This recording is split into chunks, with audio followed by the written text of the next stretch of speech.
Okay, let's start. When people join, hopefully later. Um, so this is the third session on full stack development. Today we'll be building front end. And since it's not too many of us, just feel free to unmute yourself. Feel free to turn on the camera. Ask any questions anytime. I'll be more than happy to answer any. And I just want to make it as engaging as possible for you all. So even if you think it's a silly question, just ask it. So let's start. Session number 3. General outline of the session today is that first of all, I'll explain what is single page application. Then we'll transition a little bit into framework and why we're using a framework over just writing raw JS, HTML, and CSS. And then we'll predominantly will be live coding in React. And we will try to build the front end part of our application. And the previous session also has a recording on YouTube. So feel free to check it out anytime. And if you have any questions, as I said, feel free to either message me in Slack or email me. I'll be more than happy to help y'all. Okay, so single page application. So the formal definition of a single page application is just an app that doesn't need to reload the page during its use and works within a browser. So this is kind of really vague. And for me, it's like, what does it mean to reload the page and what does it mean to work within the browser?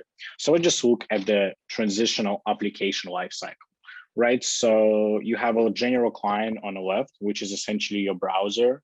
So if you go to some page, that's essentially your browser showing you that page. So that's your client. And then the client makes a request to the server. So server is some instance which is running somewhere in the cloud, and the server returns the HTML. And HTML is essentially what are we rendering on a page in the browser, right?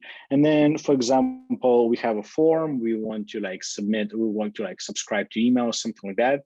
We send a form post request to the server, and then the server does some logic, and then it gives us back again the HTML, which is updated version of our page, and we have to reload the client again. So as you can see, if you would do many operations on your client, you'll have to reload the page all the time. And every time you reload the page, you have to make a request to the server, and server have to give you the raw HTML back. And it's a lot of work on your server, and it actually can get very slow. So that's where kind of the single page application came along. So the whole idea about single page application is that you don't really want to ask your server to return your HTML every time. All you care about is you just want you want the data. So, and the data is it's more compact, and the size of it is extremely small. So the requests go through pretty fast. So with the SPA, what you would do is that you would make an initial request to your server, and then the server will return you all the resources that you need for all the different pages. And so how it does it is just bundles all the pages within the JavaScript bundle. And then it gives it to the client, and then the browser already knows how to resolve those pages using the JavaScript logic. And then every time we need to do something, and if we go back to the previous example, if we want to, for example, subscribe to news or something like that, we just send a request to the server. Server performs some business logic, and then server just tells us, hey, this operation was successful. And then based on that, the client can perform all the updates on the page itself without making the server return back HTML and reloading the page. So what that allows to do is that allows to have a much faster client applications, which don't have to reload all the time. And it's actually a much better user experience because you don't have to constantly wait for the response from the server. Everything, you just have to wait the initial time when everything is being preloaded. And after that, you just it's all happens simultaneously. So that's kind of the idea behind single page application. Does it make sense for you all? Do you have any questions?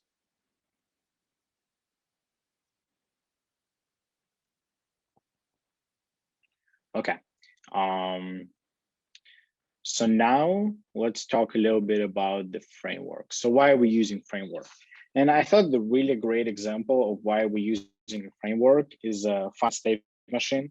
So think of like vending machine that you have on Vandy campus. So you come in, you pay the money, then you like insert the coin, then you choose the drink, and then it kind of logs all the operations and then returns drinks to you.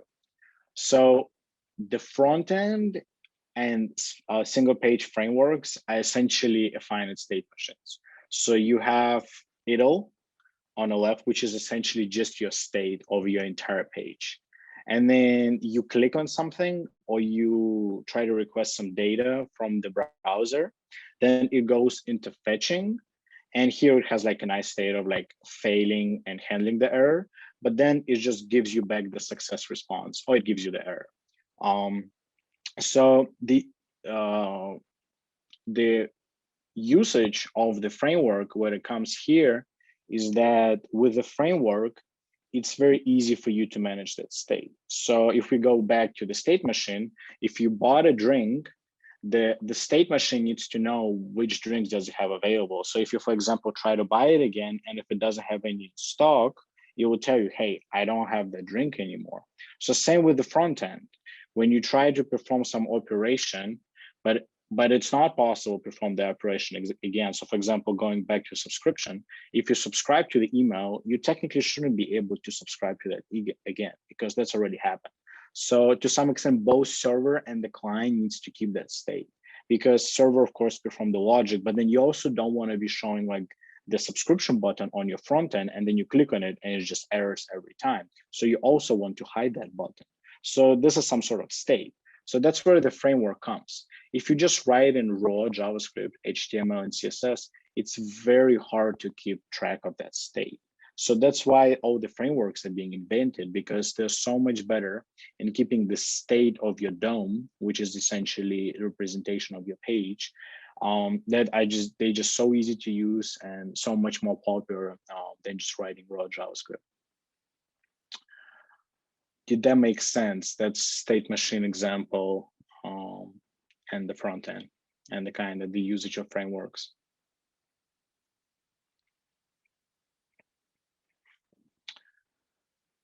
Okay. So, and let me know if Saeed, if there are any questions in the chat, just feel free to read to me. So I might miss. Sure. Okay. So if there are no questions, let's actually go and code. And let's check out the board for today. Kind of short outline of what we're going to code. So I made 3 basic issues. First one is page with all the courses. So we want to display the page with all the courses. Second one is page for a single course. We want to display a single course.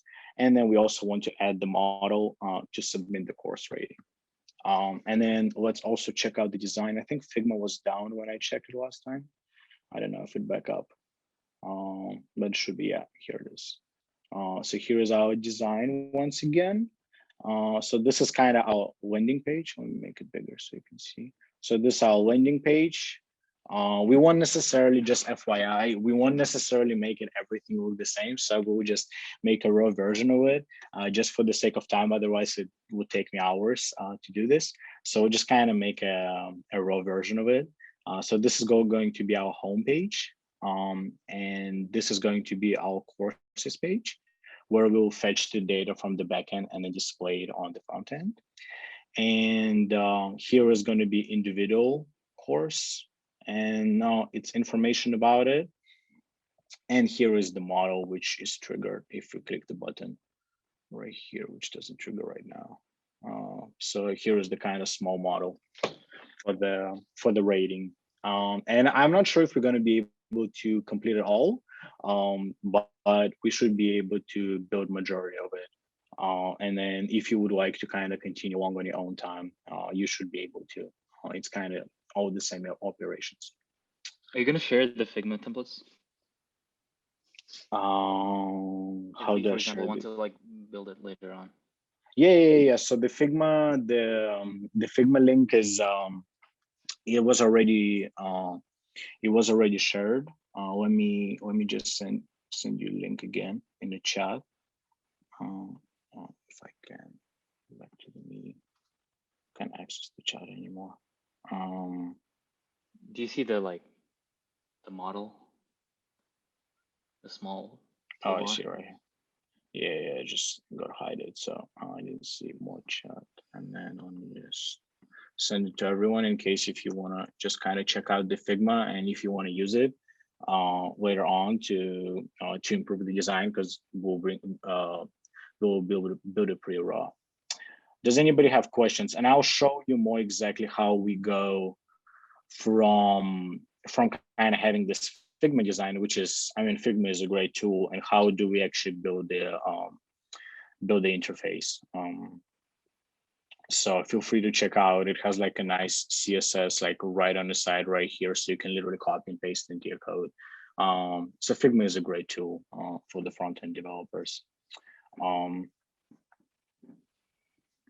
Okay, so if there are no questions. I have a question. What framework okay. are we going to use? You talked about frameworks. Yes, so I talk about frameworks, but I didn't really specify. So we'll be using React. There are a few reasons why we're using React. React pretty much the most popular framework right now.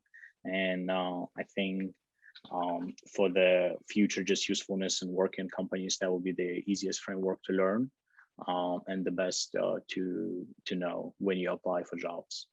So that's the reason we're using React. We can talk about frameworks, but I don't think necessarily it should be a topic of this session.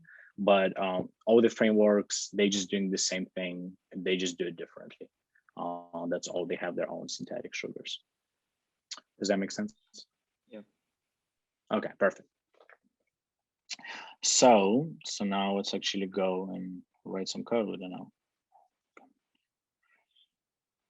So let's open up the terminal. I'll make it bigger. So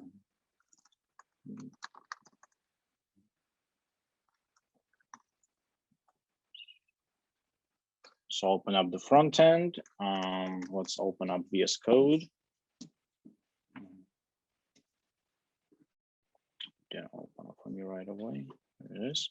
So the first thing we're just going to do kind of general cleanup, because we copy we kind of create using template, which was create React app. So we'll just get rid of unnecessary files. You pretty much want to do that every time you set up a React project. So just delete all the logos because we're not going to be using them in index.html. Just rename your app to whatever your app is. Let's just delete a bunch of unnecessary CSS files that we're not going to be using. And then it has a test file. We're not going to be using that. So let's just delete all the unnecessary stuff. We'll just leave one div that we're going to display. And let me know, just as I go through, feel free just to interrupt me anytime and ask any questions. I might be going a little bit too fast.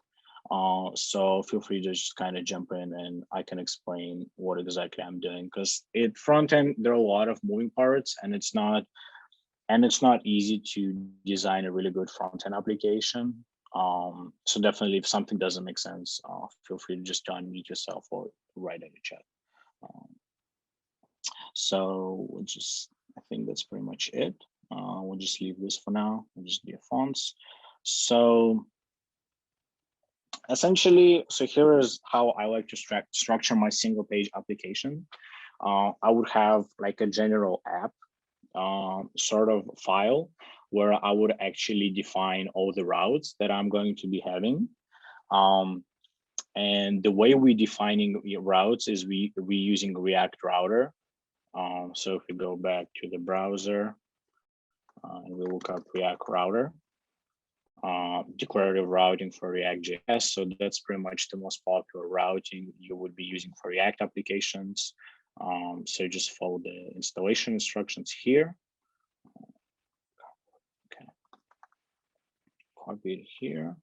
So install the React Router. And what the router will do is that, so if you think of a page, You can have just a single page where everything is on a dash, but you could also have some information. You can also have pages after the dash. So for example, let's look at GitHub. So if you go to the dash, that's what it's showing you, just the default GitHub dashboard. But if you actually click on on a user, for example, it will open up that user profiles and that would have username after the dash. So that's essentially what router does. Router would route us from the default dashboard to where we're trying to go. And essentially the way the router works under the hood is that you have some sort of server running, and you don't really need to understand exactly how it is working, but all it does is that when you hit this link, the server would initially recognize this, and then the base URL, and then it would reroute you to the specific URL that's specified after the dash. So that is different from routes on the backend, right? The ones that we defined. Yes. Yeah, so that's kind of back to that single page lifecycle and traditional app lifecycle. So if this, for example, was server served, right? So if that was server served, then this entire URL and then all the information on this page would be served from the backend. But the way the GitHub, and I think GitHub uses single page application, is that once you go to the base URL, it would preload all the resources that would be enough for you to navigate around all the pages. So once it goes to the profile page, all it does is just loads all the information about the user, like repositories, their general information, organization, etc. But then it actually already has all the JavaScript code in it, so it can actually display the outline of a page without actually pinging the server and asking for the outline. So that's kind of the basic difference. And then, so let's jump, we install the router. I just like to copy and paste the examples. I pretty much, coding is a lot of just like copying and pasting and reusing things. So never be ashamed of just copying and pasting things. Nothing bad about it. So long as you try to understand what it's doing, that's the most important thing. Kind of just a general idea of what the React router does is that it has like a wrapper, which is essentially like a router itself. So you would wrap your entire application in a router. Probably don't have to worry too much why it does that. It just needs to know the full context of the application. Then it has a switch statement, which is essentially like a switch statement in any language. And then it has a route defined, and then based on that route, it shows the specific component. So for example, once it enters the switch statement, it looks, oh, is it about page? Then I'll show about. Is it users? Then I'll show users. If it's just dash, then I'll just show the home page. That's essentially what it does. It's just a little bit declaratively. And then we also want to, so let's define our routes. We want to have the dashboard. Let's move it up. And then like every, I would say, switch statement and if statement is that it's actually checks the routes in order. So sometimes you could have some issues if you, for example, so we'll have courses here, and then we'll also have a page for individual course. So we'll have course ID. So if, for example, you would also have like courses rate page, it would interpret this rate as this ID. So you would have to actually move this page up. So as I said, like it just performs the checks in order. So you just have to be careful about it. If something doesn't work correctly, that's probably because of a routing issue. So as I say, let's define the routes. We have our home page here.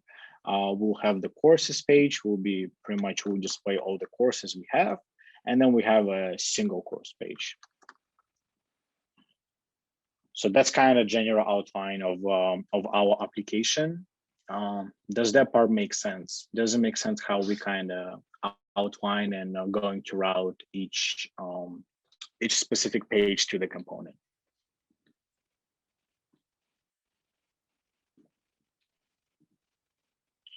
Okay, so let's proceed then. So here I just delete unused component, and then it complains about React Router DOM because we don't have types. So if you follow the error, it just tells you to install the types. When you use TypeScript, it wants to have the types, so it can help you with type checking and also kind of giving you hints on what you should write. So if we go back to the code, it doesn't complain anymore. And then let's actually define the pages right now. So here's how I like to structure my projects. So in a source directory, I like to have a pages folder, which is essentially where I'm going to define a component per page, just kind of like a general component, whereas all my page logic going to be. And then I also like to have a components folder where essentially I would put both reusable components that I use throughout my app, and where I can also create subfolders who define components per the specific page. So it's just easier to organize. But for our use case, we'll pretty much just be dumping stuff in the components folder and then reusing it among different pages. So let's make the pages. So let's make the home page. And essentially the way I like to do it, as I said, I just copy and paste things. There's no shame in it. And it's faster because when you retype things, it takes a while. So it's essentially a function that we return. So we're pretty much writing functional React. We're not using classes or anything. So everything is a function and it returns what it should render. And we pretty much just have diffs right here for now. And then we also define the type as functional component. It's always good. So on the front end, it's same as the back end. You always want to define types because that actually helps with type checking and it helps you organize your page. So we made the home page. So let's just do the same and make courses. And we just copy and paste and rename it. And then we make the individual course page. Once again, we copy paste, rename it. So we made just 3 blank pages. Let's actually write something. So this is course, right? That's courses. And then this is home.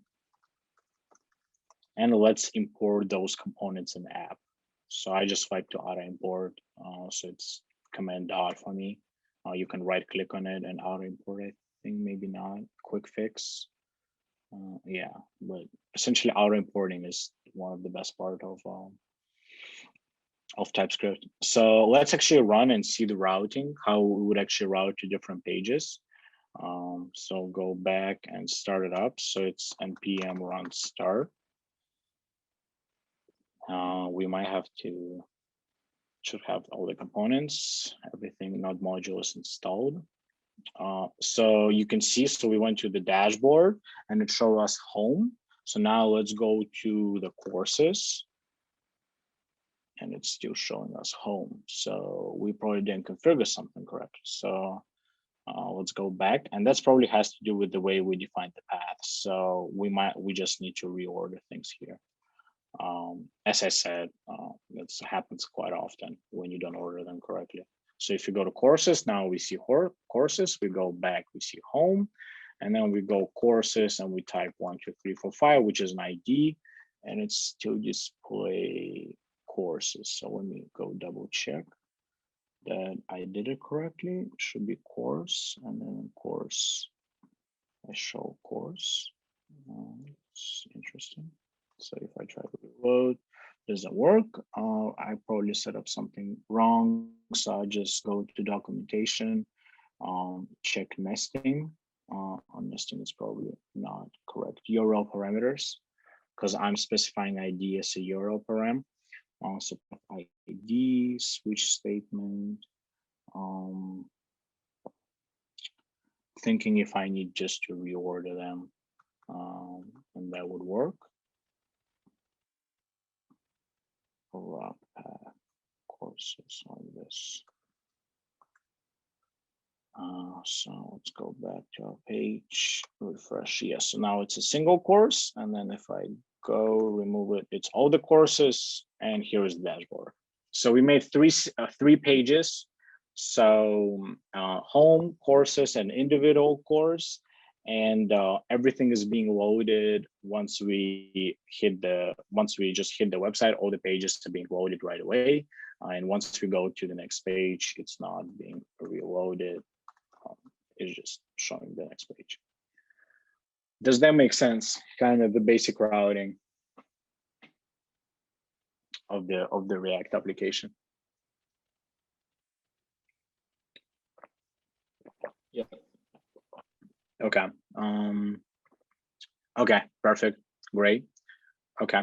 So let's actually style a little bit. Yes. Can you please commit to the repo so that we can see the changes live and like copy paste, because I'm trying to live code. Oh, of course. Yeah, of course. I would love to. So yeah, if you're trying to live code, that's great. So git status, just see, I would just commit everything for you.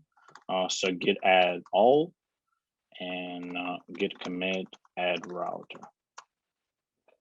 And I'm sorry for using shortcuts, but GC is git commit and git push the origin. I'll just push to master. So you have it and everything. So yeah, so if you like to would like to live code, just feel free to tell me. I'll push everything to master, and you can just open it up and see what's up. So yeah, Said, let me know if you want me to stop or anything. But you should be able to follow. Okay, perfect. So let's right now add some styling to it, and for that we'll be using component library, and I'll kind of briefly explain why we're doing it.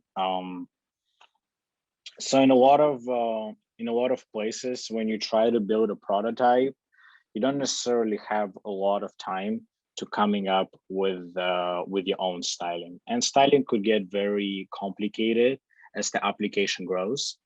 So I definitely would recommend, especially if you're making something small, something for yourself, and you don't want to spend a lot of time just learning how raw HTML and CSS work, I would definitely recommend using component library. And component library is essentially just a wrapper around HTML and CSS that already did the styling for you. And there are tons of people who did the work. There was no point of you reinventing the wheel.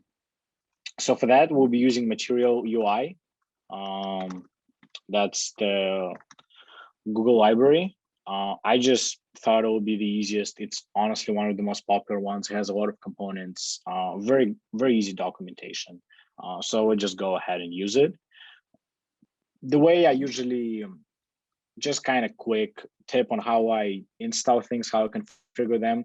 I just go to the documentation page and go into installation. Sometimes if you have specific application, like for example, Vue or like Svelte or like Angular or React, you also want to include in your search the name of that framework. So it actually goes for a specific framework. So here I just looked up Material UI React, and here I am. So let me install the Material UI. So we installed the Material UI. And then install. Great. And then let's just try to use it on our page. Let's try to do something very simple. See what components they have. Should have right here. Should have a components, and let's just add like a general container, which is going to be our outline. It's just nice to use at the main page. And you can see Material has a great documentation, so you can just copy and paste a lot of things. So let's just use container on our front page. So substitute div with the container, and it will kind of define the width. So our application actually looks nice. Let's actually start up and see if it did anything. So npm on start. It will show up, but I assume it will center the input that we have right now because it defines the max width. yeah, so you see it added the paddings a little bit on the left, and let's actually use like a title to display the page name, and it's usually will be typography. So let's import the typography into our home page.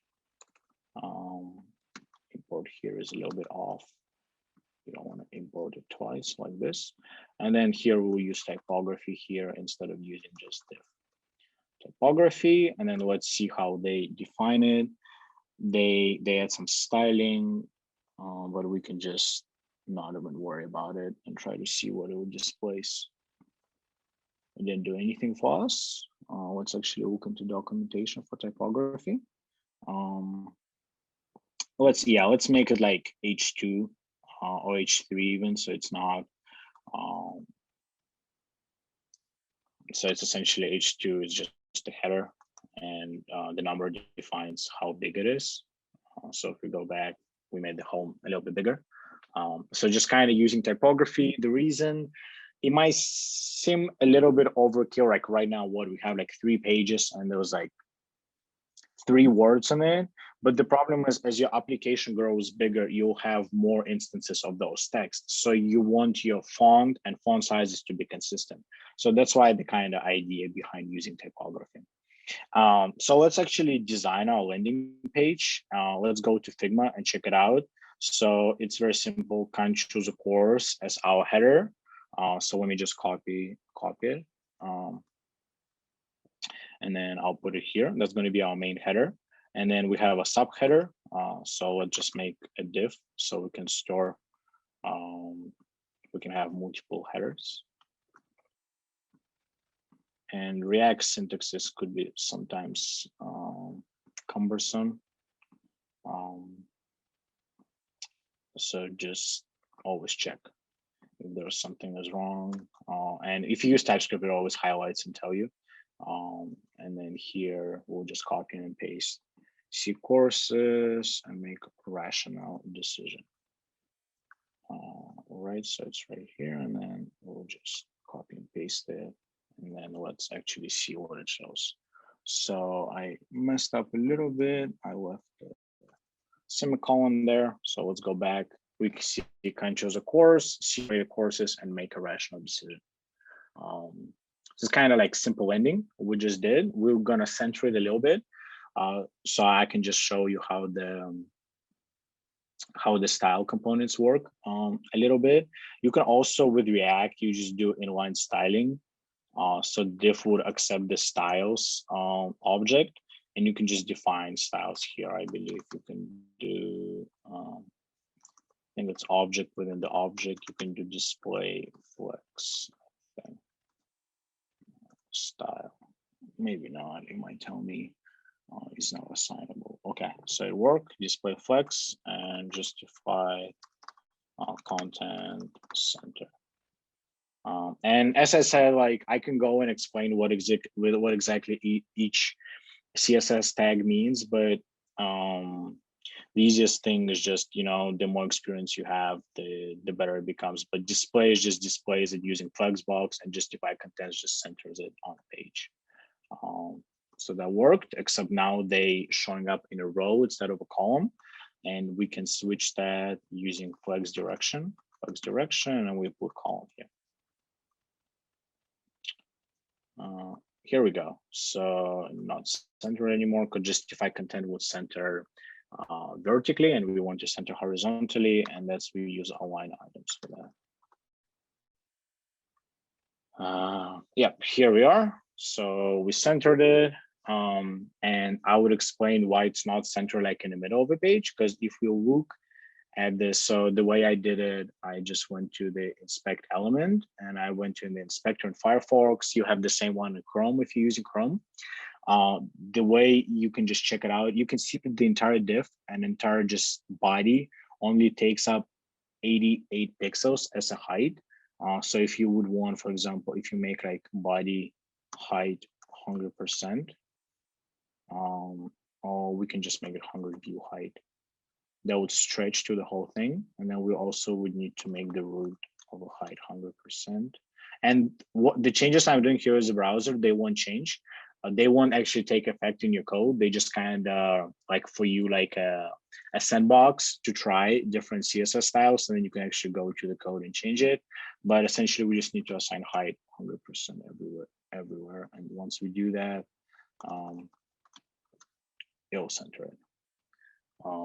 So I'm not necessarily going to change that in code, but I'm just kind of wanting you to show how you can actually try things out before you start writing the code, because every time you need to come back to the editor, it just takes up a lot of time. So you want to just try it out here. You can do pretty much all the CSS styles here. So let's change the color to blue, for example, so you can see how it looks with the blue. And if you like it, then you just you just copy and paste, and then you go back and you just insert it here. You'll just need to put quotes around it.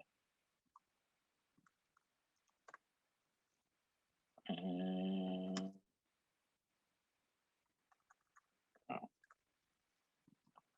right here. So if we go back and reload the page, it's still here because the height change didn't save, because as I said, it's like local state. Once you refresh it, it doesn't save, but the color did change because we actually wrote the code. So does this make sense? How we can kind of have a trial and edit within the browser, and how we don't necessarily have to write it in an editor every time to see how it's going to look. Can we have hot reload from the editor? Yes, I mean, NodeMon. Yes. So here's the way the create React app works. It's already hot reloads. So let's actually see. I'll split up the screen, and we're able to see the hot reload. Let me open up, and then let's, for example, change. Let's make this bigger. Can choose your class, for example. If I choose the class and I save it, you see it automatically got updated in the browser right away. But I think what I was trying to say is that with CSS styles, you don't necessarily, like, you have to put the screens next to each other and see what it does. And with CSS, it could get more complex than that. And you want to try multiple things. And it's just easier to do that in a browser sometimes. You definitely can do both. And with the hot reload, it allows you to do that. I just prefer to kind of try and test it in a browser first, and then go and actually write my code. So I don't have to reload the whole application, because your application, once it get big, it might take like 2, 3, 4, 5 seconds to reload. And you don't really want to do that. I mean, once you have to fetch all the data from the server, that will be like 5 to 10 seconds. So you just kind of want like quick update on your UI as fast as possible. And I think the best way to do it is through the browser. Thank you. Okay. Why do you use Firefox instead of Chrome? I mean, it's honestly personal preference. The reason I like Firefox a lot is because of the DevTools. I can explain it here. Inspector is kind of very similar to the to Chrome, not very different. I like the coloring here a little bit more, but I bet you can configure the same in Chrome. The reason I like it is the console. So let's actually go, for example, back to GitHub, and I'll show you what I like about the console. So if I go to the console, it actually allows me to sort what type of things I can see in a console. So for example, there are errors, warning, logs, CSS. That's just a request that makes to the backend. So if I reload the page, I can pretty much see right here all the operations that this website is performing when it's trying to retrieve different resources. So for example, if we try to retrieve CSS or like some JavaScript, I can see what it did right here in a console. The way you usually would do it, you would go to network, and if you reload here, I have WebSockets, so you'll see all the network requests here, which is fine, you can do that. But the way I also like to see it in a console is because I can actually have some logs from my application along with the requests. So for example, if I'm requesting some data, like some avatars, and I want to also console log that I received an application, it will all show up in one place. And I can also just get rid of errors if I don't want to see them, get rid of warnings. And I think it's just like, it allows me to stay organized while being in one single tab, because it could get, if you, for example, logging something in application, and then you're also tracking what the network requests are, you have to kind of go through different tabs and try to understand, like, hey, did you receive the right data? Did it log the things correctly? Here, I have everything in just one tab. Just saves up time. I mean, it's very minimal, but that's just the way I prefer it. Okay, thanks. Yeah, Saeed says it doesn't take up all RAM. I'm not a browser expert. Ayaz probably knows better. But if you have the ad blocker, which I do, it does take up a lot of RAM.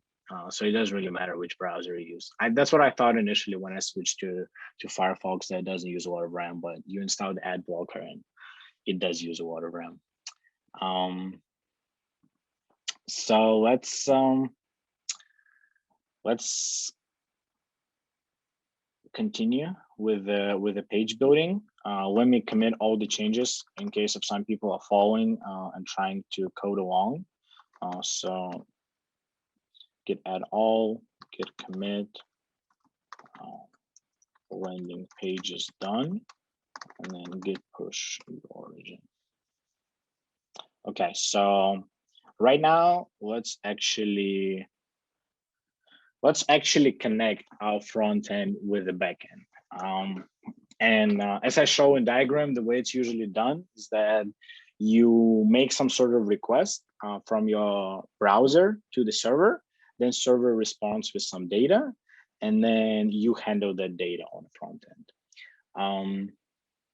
So let's start building that off by just modifying the current courses page.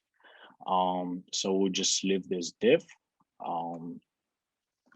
And the way we usually load the data in React is that, so if you think about it, JavaScript is asynchronous. And here's what I mean by JavaScript is asynchronous, is that when you perform some operation, it doesn't wait for this line of code to be executed, and it kind of continues on the regular application lifecycle.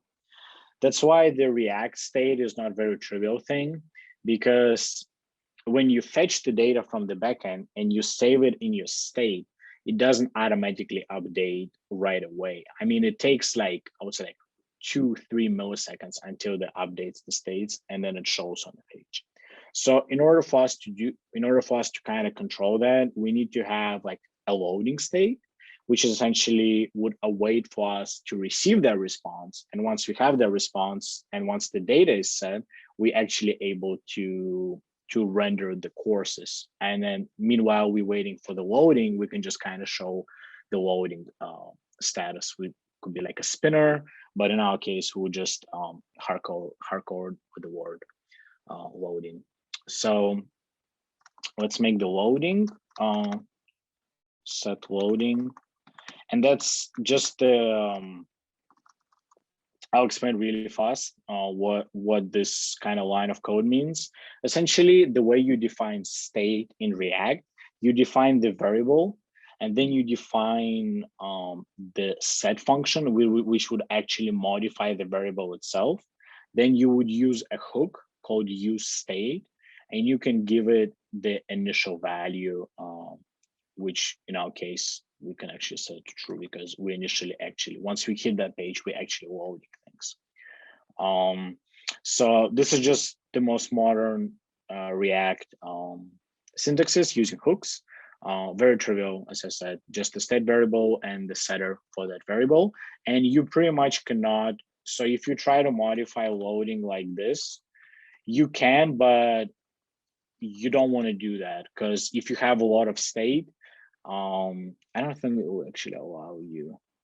It says cannot assign to const, but I think it might modify it. But once you have a lot of states, it will actually, it's not recommended. You actually want to use the setter for React pretty much all the time. You never directly modify a variable like this. And in different frameworks, you do it differently. In Svelte, for example, or in Vue, I think you can directly modify it. In React, you have to use a setter method. So here's the loading. So let's come up with courses. Courses, set courses, and use state will be empty array. And here's how we want to fetch the data. So React has kind of a life cycle functions. So once you render the page, it could execute the function. So essentially, once we go to the page, the first thing we want to do is that we want to load those courses. Then we want to set the loading to false, and we want to display those courses. So in order for us to do that, we can use the hook called useEffect. And if some of you are familiar with the class-based components for React, it's the same as onMount, which is kind of by definition one, it mounts the component where it actually draws all the nodes onto the DOM tree. It will execute that function. That's exactly what useEffect does on empty array. Also, one other greatest use of useEffect is that it reruns the function based on the changes in the variables that you specify in this array. So for example, if I put loading here, every time I would change loading, this function would get executed. So it's just some foundation and basics of React. So here is where we're actually going to fetch the data. So let's get all courses. That will be our function. Async function, get all courses. And here we will actually make the request to our backend. But before we do that, let me ask you if you have any questions about kind of just the basic and foundations of React. Why do we want to fetch courses after the DOM is loaded? Don't we want to parallelize the execution? Like, don't we want to fetch it before? Yeah, I mean, that's a really good question. We can. So that's where we would get a little bit deeper into the whole single page application architecture. So there are frameworks, for example, like Next.js, that would allow you to prefetch some data before you actually mount the page. But with the single page application, you're pretty much not able to perform any operation until you mount the component itself. And as I said, by mounting is pretty much assigning your kind of HTML onto the DOM tree. So you pretty much won't be able to execute that until that thing is mounted onto the DOM tree. So you would, yeah. So if you, that's a great question. So if you would think about how you would optimize your application, and if you have like, for example, you have like 1,000 courses, right? And we like maybe want to preload them, because imagine you hit this page and then you wait for like 3 seconds until all these courses get loaded, and just like you're looking at the spinning icon just gets annoying, and you just might just quit your website. So you actually want to preload the data, but that's not necessarily what single page application does. You would have to use some other framework in order for you to preload the data before you do it. And if you want to just check it out, it's called, there are different variations. The most popular one is server-side rendering, which is Next.js for React. So if you ever interested in that, you can definitely check it out. Thank you. Can you explain the empty array and useEffect one more time? Yes. So great question. So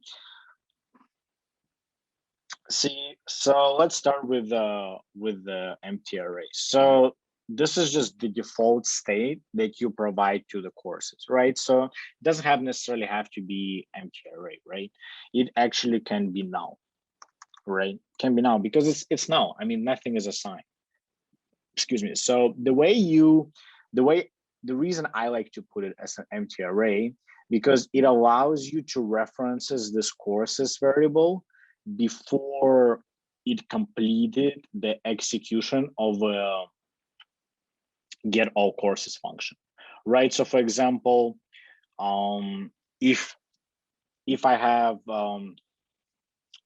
have here, so kind of just how how it will go. So we'll here fetch all the data, and then here we'll set the data, and then here we'll set loading to false because we loaded the data, right?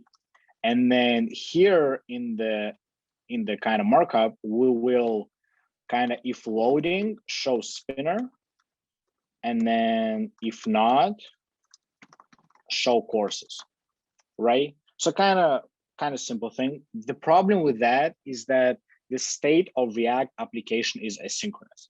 Just because you set the data here doesn't mean it got updated before your loading got set to false. So pretty much both of them will fire up simultaneously. You'll set the data and you'll set loading to false.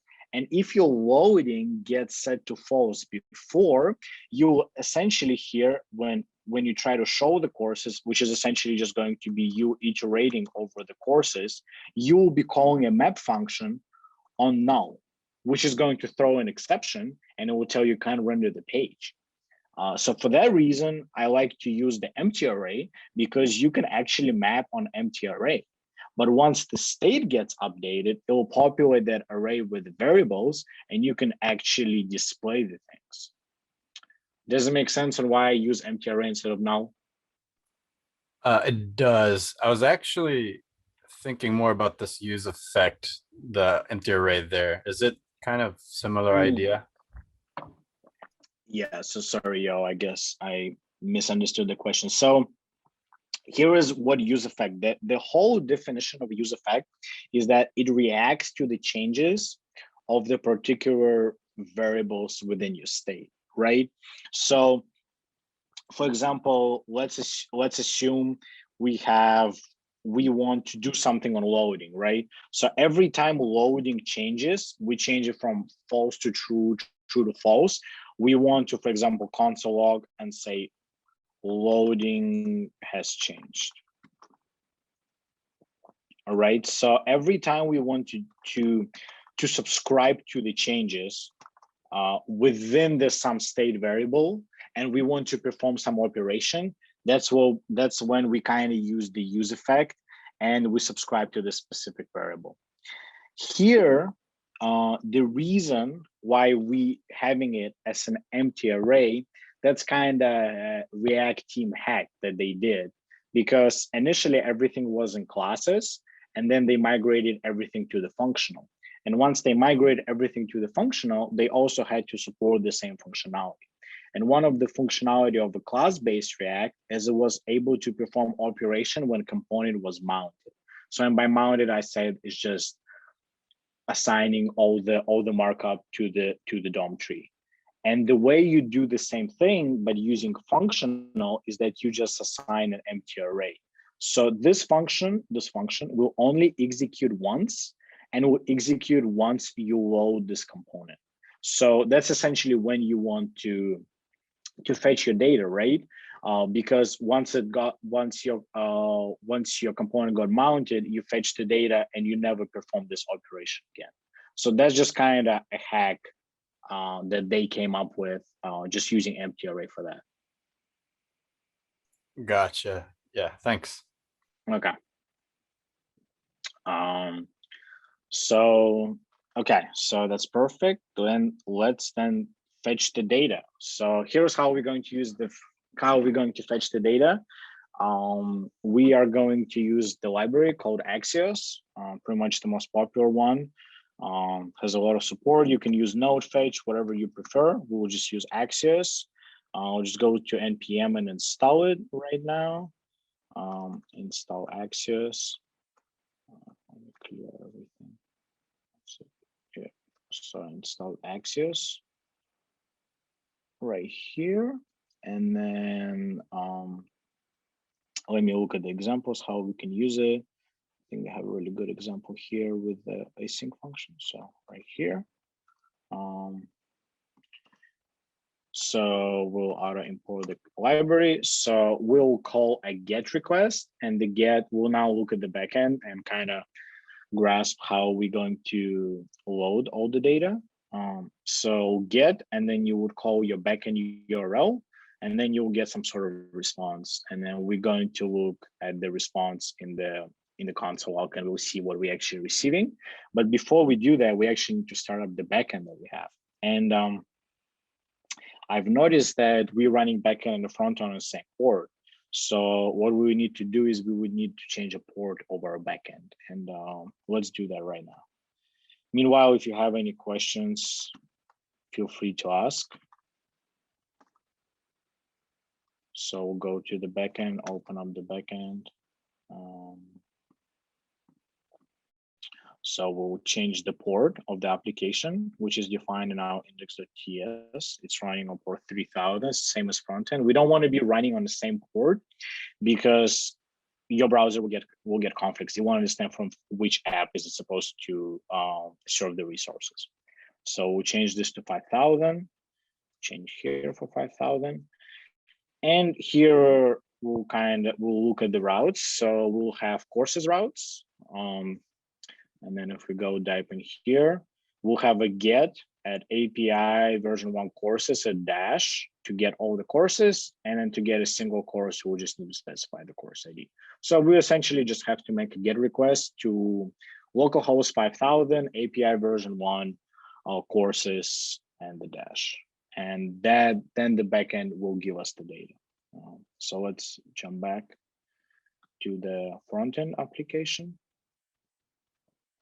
And let's actually specify the URL, HTTP localhost 5000 API version 1 courses.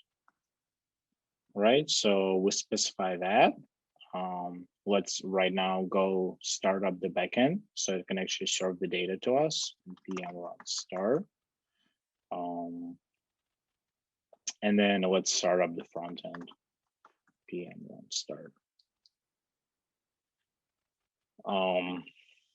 Once we start up, we go to the browser, open up the DevTools so we can see what resource are we loading, and let's go to the courses page. And so here we go to the courses page, and then in the console log, we can see the response object that we received from the backend. And you can see it has a bunch of different attributes which are not necessarily useful for us. All we care about the data. And if we look at the data section, that's where we actually got all the courses that we care about. So you can see the department ID, name, ratings, if it's required or not. Once you jump to the rating, you can actually see the rating. So that's the easiest way to just inspect data. Once you fetch the data on your front end, you just kind of console log the response, and then you look up in the console and see what data you received. So now what we need to do is that we need to take that data that we received and we need to assign it to our local courses variable, and then we need to display it on front end. Does it make sense how we fetch the data from the backend? I could have gone a little bit fast, so let me know.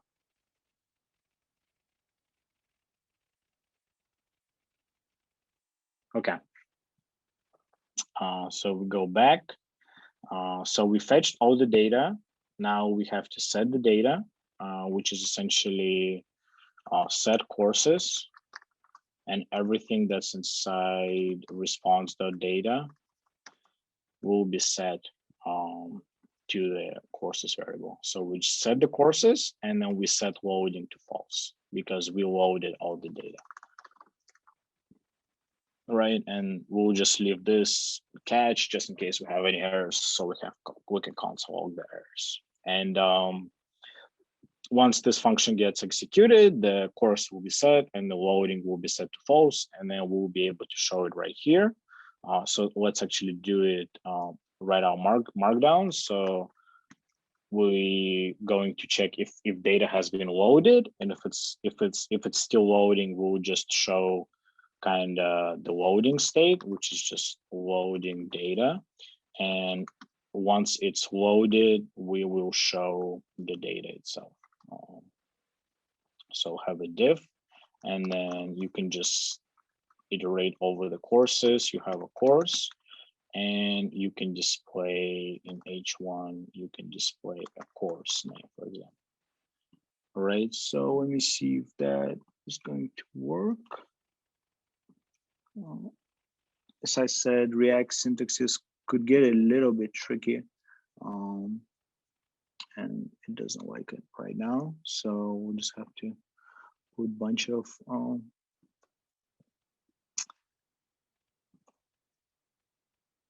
div courses, map course, and then, oh, it doesn't like this. I just have to. Yep, so here we go. Course name. Okay, so it didn't work because I didn't reference it properly, the way you properly references in the curly brackets. And then it doesn't know what name is, and we'll talk a little bit about it. I'll just hack it with any for now. And here is the, and let me log the request so we can see what we actually got and what we actually showing. Response data, and back to the browser. So here is what we got in a response. We got all these courses and they all has a name CS3220. I don't know why I'll name them like that. I should, let's also display an ID so we can actually see that we showing different ones. Course ID. So we see that the IDs are different. So we're displaying exactly what we just got.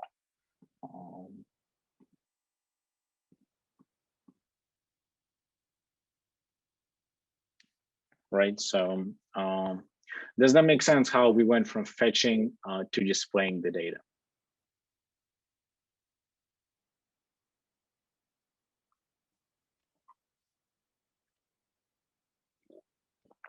Okay, so let's now actually go back and clean up a little bit, and I'll explain what this any is about. So since we're using TypeScript, it tries to enforce the type of the data that you're using in the template. Right now, if we remove any, it doesn't know that the course attribute, so the course variable has attributes name and ID, and that's essentially what it tells you. Property name doesn't exist on type never, and same with the ID. The way you would want to solve that is that you would want to create the interface of that specific object. So TypeScript actually knows from which object you would infer the types. And since we're building full stack JavaScript application, the easiest way to do it is you can copy your interface from the backend, and then you can just define it on the front end. And let me show how I do it. So I go to the backend, and then I go to the course entity that we created. I copy paste the entire class, go back to the client, and I'll just define interface here in the class. So it will be interface called course, and then you can just get rid of all the type ORM syntax, and you would just define the variable, and then you'll specify a type. So you get rid of all the type ORM syntax, and then we'll just comment out ratings for now.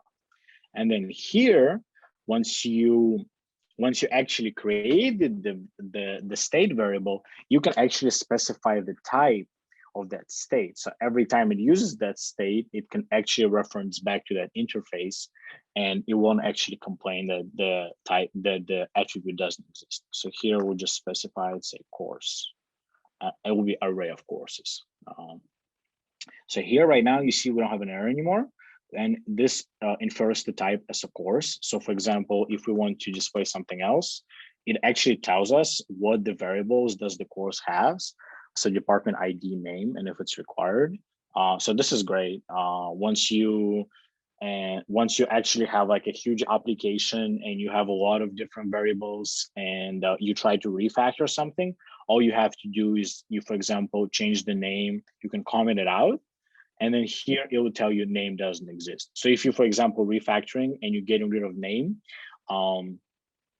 it will tell you everywhere and it won't compile with it, which saves you a lot of time refactoring things. So does it make sense what interface is and why is it useful in TypeScript?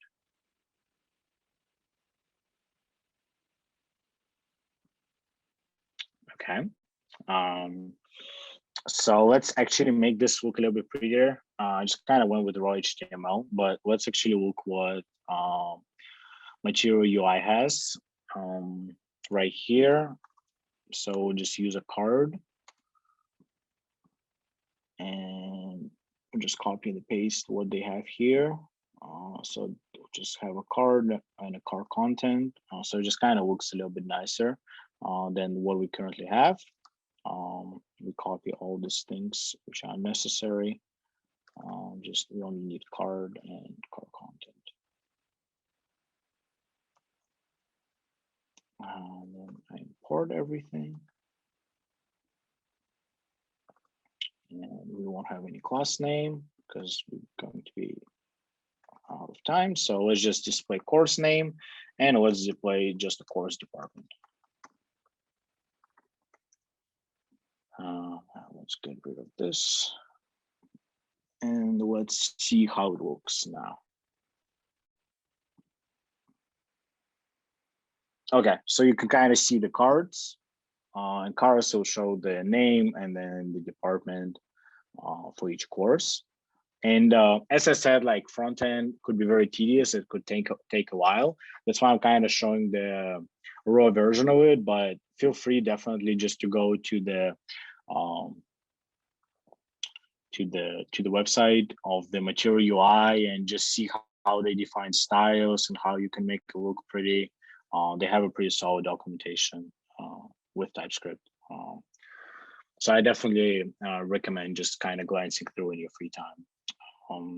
So I think that's pretty much it for the courses page. We also, what we want to do is, since we want to redirect to a specific course, we want to set up a link and link is back in React Router. So we can import the link and we can wrap the whole component in a link. So it actually redirects to the actual page of the course, and we'll import the link from React Router DOM, and then we'll specify the two. And I did the wrong way because I'm specifying of the entire container, but we actually need to specify of just the card itself. So I'll add the link here and put everything inside, specify the two is where you would go to, and that's essentially that course ID. And then I'll just need to import the link. So let's go back to the browser.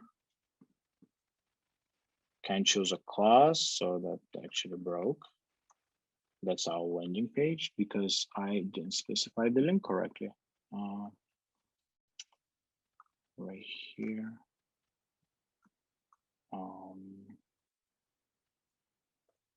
Courses, and you can use double quotes, I think here. Course ID, and I think that should just work like this. We might not even need to specify that. So if we go to courses, and then we go to the course and open up wrong, I think we can just get rid of this and show like this, I believe. And then click on it, it still didn't work. We have to like use a string interpolation with like $sign. Yeah, I know. I tried it. It wasn't working here, so it's actually confused. Let me try. I think it's because like you're using different, the quotation. Yeah, I didn't. Yes. That's what I was trying. To use the interpolation here, but it doesn't let me do that. Oh. Yes. So let's just read documentation on the React Router DOM and see how we can just do the two. I think it's colon, maybe. Colon? Yeah, look at the switch route path, colon ID. No, that's when you define the path. So that's when, because your ID is dynamic. Oh, never mind. Parameter. Yeah. Yeah, that's just a parameter. Let me actually try course ID.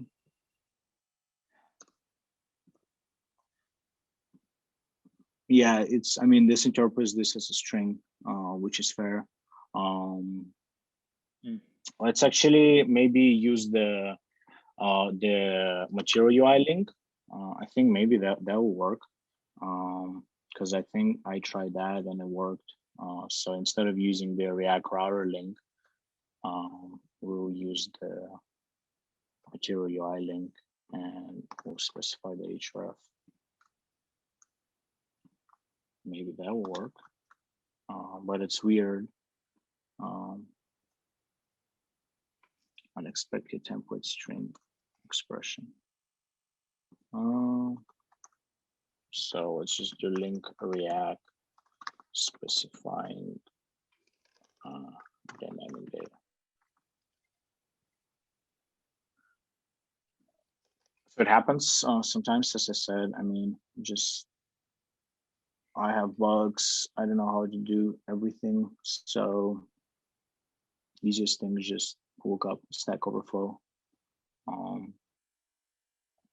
Okay, so here's the way they did it. Okay, so we can just do the same. Yeah. So they did course ID and then courses. And here you can interpolate, right? Because I guess like it was just HTML, that's why it didn't recognize the interpolation quotation marks.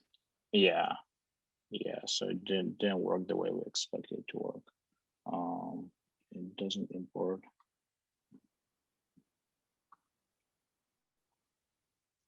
So I'll have to manually. Courses. I also had a question for later on.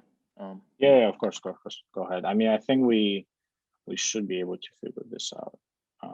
It just has conflicting imports. Okay, so now it works. It actually goes to the course itself and it changes the ID. Yes, Saeed, go ahead. So here you're using data from the backend. What if we're developing like in a parallel and we don't have the data from backend? How do you fake it? How do you like fake the requests and stuff?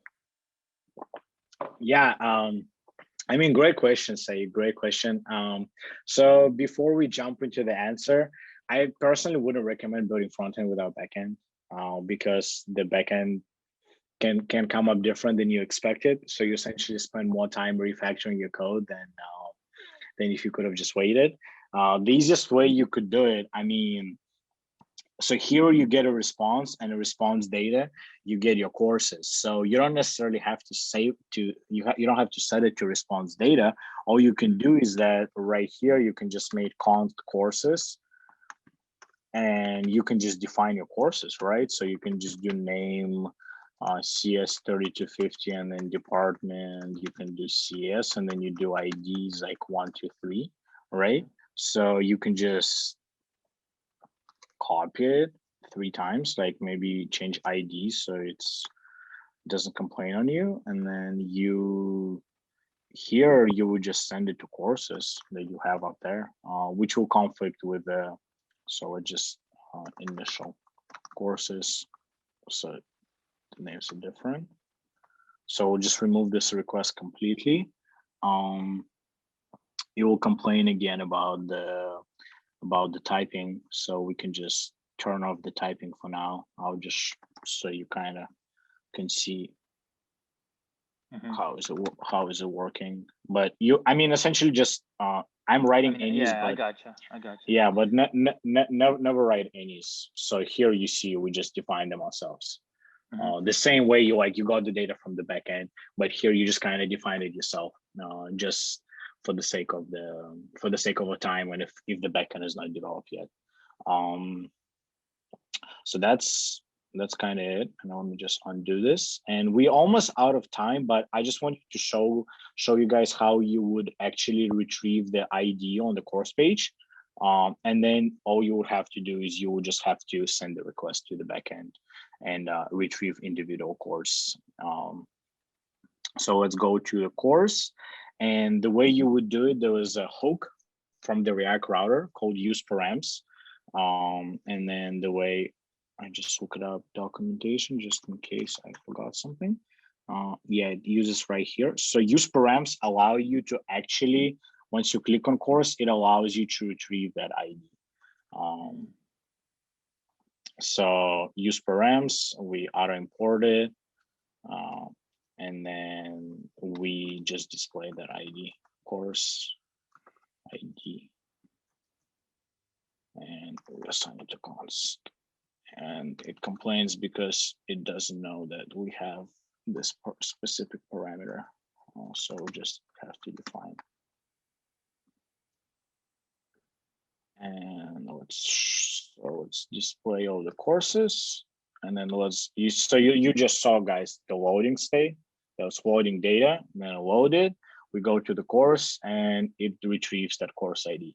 So the next step would be to use like the same kind of thing, use effect, and you would fetch the data. You would just fetch the course based on that ID. So I can do that really fast. I just don't want to run over the time too much. And I also kind of have a feedback form, and also want to brainstorm the ideas for the next advanced feature session. So let me know if you all have questions, or just any suggestions.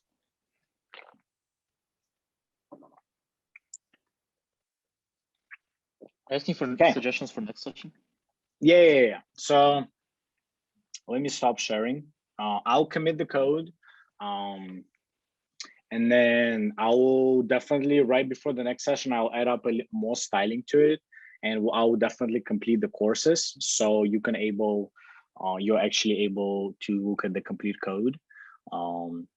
But honestly, feel free just to do it yourself, and if you have any questions, message in Slack. I'll be more than happy to respond. But I'll have a complete code of today's session up on GitHub. Yeah, so Ilya sent the feedback form, and I also have a small request. So let's actually, since we have the next session is all the advanced feature session, so I'm just building wherever people are desiring me to build, and since I want it to be more based on what you guys want, I would like to run a brainstorm session, and I'll send you a link to the brainstorm session. So here's the link. So feel free to enter the room, and we'll just have a 2-minute brainstorm on the ideas that we could potentially do. And based on that, I'll kind of structure the next session. So it's more about what you guys want me to build rather than what I want to build. Cool. That's your project, right? Yeah, that's one of the projects that I build myself. So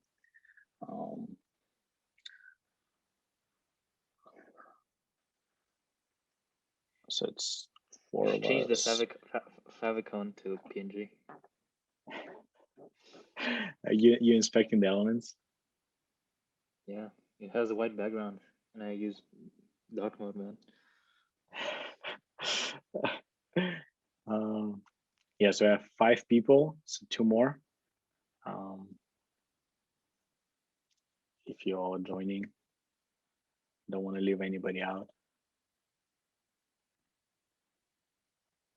Do you see the names of people? No, I can check, but It's the next feature. have 6. Yeah, it is everything, you just iterate through, and okay, so it's 7, so let's go, we'll just start. So yeah, just write up your ideas. What features would you like to be implemented in the next session? I can write the first one, authentication.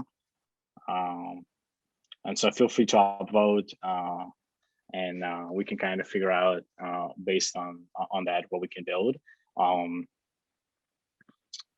So I think authentication is one of them. We can try to add query params, upvoting course ratings. Okay.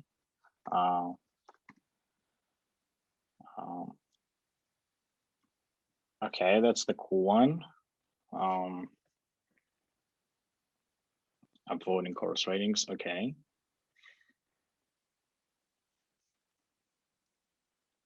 And then what else? Are there any other ideas for what we can do?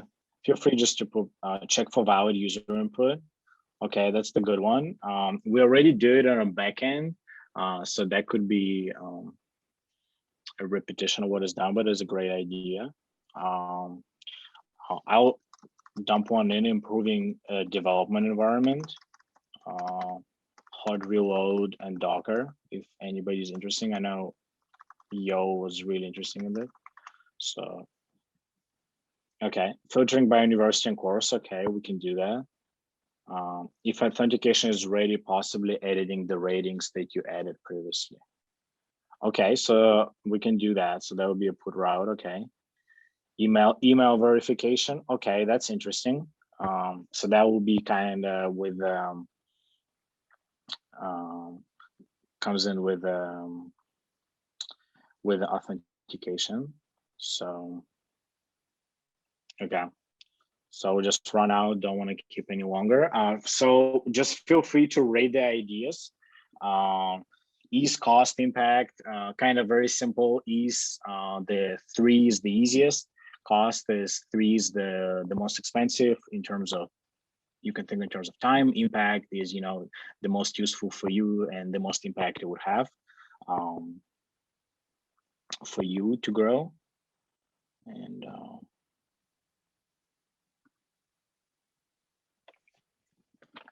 And as you don't have to rate every single one, just, you know, rate the ones you want.